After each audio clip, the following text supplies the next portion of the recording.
All right, that says we're going, so let's go.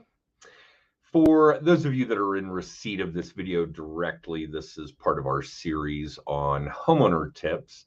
It is distributed only to our clients, so thank you for being one of those. It's you guys that makes this all go around for us.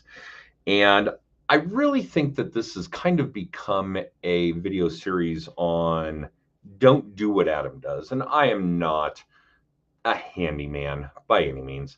I have some skills when it comes to turning a wrench, but swinging a hammer is definitely outside of my scope.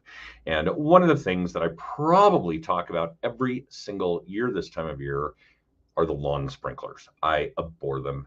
Grass is only good for watering and mowing in my mind, and I hate both of those tasks. So this year, very unique kind of stuff.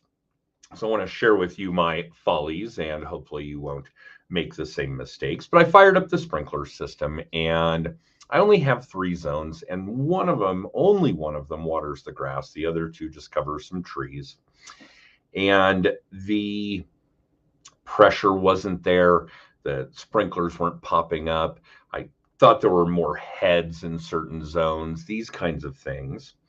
And I sought out some help and was given the advice of replacing the solenoids, the wiring. And that's another part of the problem with sprinklers, is that things that are electrical and have water together seem foreign to me, dangerous to me.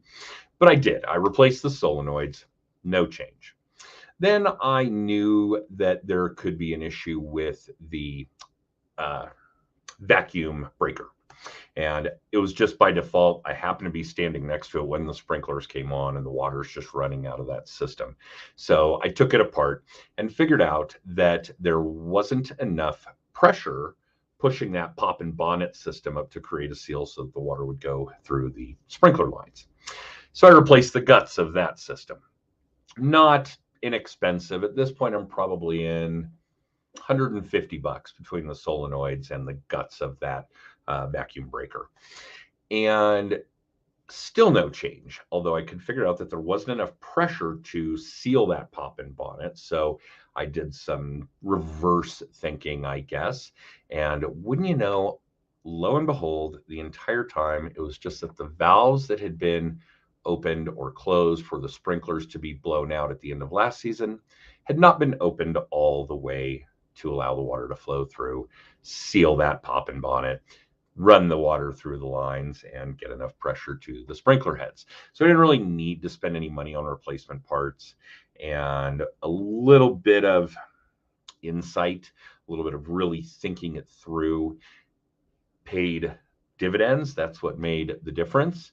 And again, it's just such a foreign system to me. Plumbing and then things that have water and electricity at the same time really seem foreign to me. So that's basically the gist of this tip: is go slow, take your time, make sure that all of the things that could be adjusted or manipulated prior to doing anything that's going to spend any money, cost you any money, are being done. And if you want some more ideas on how to not make the mistakes that Adam did, you can certainly check out all of the previous several dozen tips for homeowners that we put out. So that's it. Sorry that it was a rather long, rambling video this time around, but man, do I hate the lawn sprinklers.